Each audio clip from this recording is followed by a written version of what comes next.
guys, welcome back to the channel, Steve the Transit Camper. I'm in the back of the van and I've bought myself another couple of batteries because these ones just keep letting me down. They're in the heart of the beast just there. So I'll tell you what type of batteries I bought. I bought the AGM 130 amp hours. So you can go on the internet, you can look and find out what's the best type of battery to have in a camper van, and you'll just get a million answers. So I've decided to bite the bullet and I've gone for these 130 amp hour leisure batteries.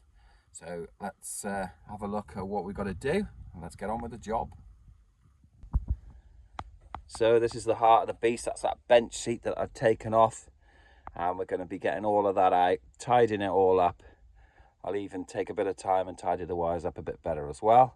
Going to get these two batteries out and all that gear, and I'll see you back here. So that helps you see a little bit better. That's the one leisure battery, and I think that one got hot last year sometime and it's never really took a charge properly since. So most of our camping has relied on that small, just ordinary leisure battery, but as you can guess, that's only lasting about 24 hours when we're not plugged into anything. When we're connected to the hookup, everything's absolutely fine, but without it, it's just hopeless really. One night only is all we can get out of them. So looking down there, you can see that the batteries have actually leaked a little bit, and you can smell it, which I hadn't noticed before. So they haven't been getting hot, so something's not right with them. I don't know. So I'm not going to video step by step because it's just pointless really, but I'm going to take these batteries out, put the new ones in, try and get them all connected up, and if I get to any problems at any stage, I'll show you. If I get any wisdom along the way, I'll lend it to you. But that's what we're going to do. Just going to whip these out now and see where we stand. I should just point out, see, the van's been standing for about 7 days, and look, I'm down to 10.1 voltage.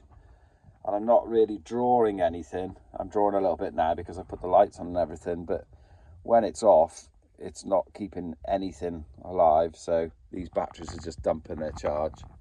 So that's no good, that's not reliable.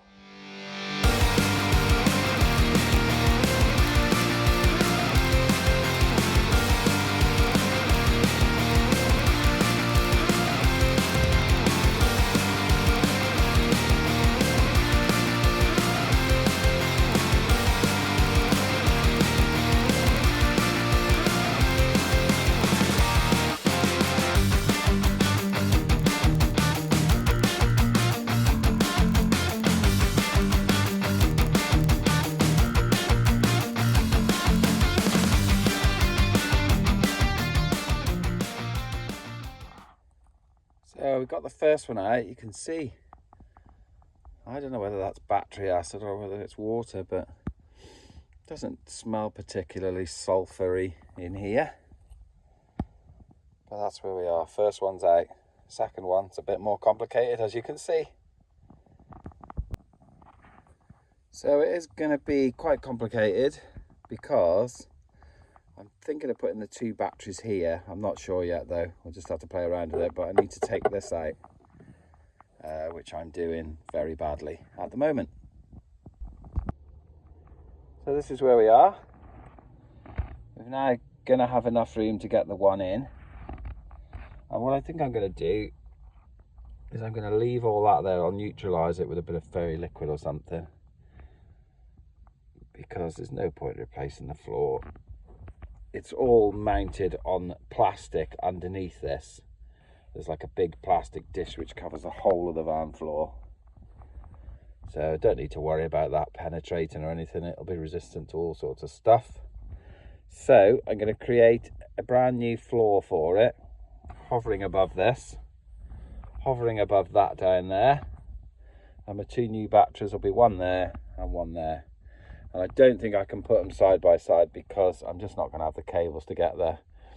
And it's all a bit of a tangled mess. It'll be easier just to swap from terminal to terminal, if you know what I mean. So it's not going brilliantly well, but nothing ever does on Steve the Transit Camper. So I've just dug a little test hole there to see how far this battery acid has eaten down, and it is actually dry MDF, about 5mm, so I'm not worried about it. I might have a dig around here and just clear that stuff so it doesn't get any worse, but that's dry MDF there, so it hasn't gone far at all. It's gone in about 5mm, so that's cool. So this battery is 13.5 inches long, and the gap from there to there now is about 13 and a bit less. So I'll be able to slide that, I'll be able to disconnect these, slide that out, bring it to here, get that out of the way, and then get the new one in after I've made a new floor for this, just to tidy it all up really. I'll give it all a hoover out and we'll get back to you. So that's a quick shot with the side of the van door open. You can see that's nice and dry there. I haven't got a problem there. I'm going to scrape some of this rotten MDF up and get everything sorted. So we've cleaned that up as best as we can, so I'm going to make a flat piece now, 7 inches by 34 3/8 to mount the new ones on so I can keep an eye on them better. So there's my new board ready to go in. Next job, let's get this battery out. So of course I can't get it out of there, so I'll have to take some off there. Obviously these dropped in from the top when I first had them, but I'm not disconnecting all of that lot when I can slide them. I'll take a bit off there. Well, I gave it one last blast and I managed to get it out. Superb, that's made life easier. This is much more complicated than I thought it would be, but I've been putting it off for ages, so you've just got to get on with it sometimes, haven't you? It's all good fun. So we've got a fresh piece of board in, that's good. We'll slide the new batteries in. I know we're going to have problems with the terminals because they're all different, but we'll slide the new batteries in place. So these are the new batteries, 130 amp hours. Very pleased with these.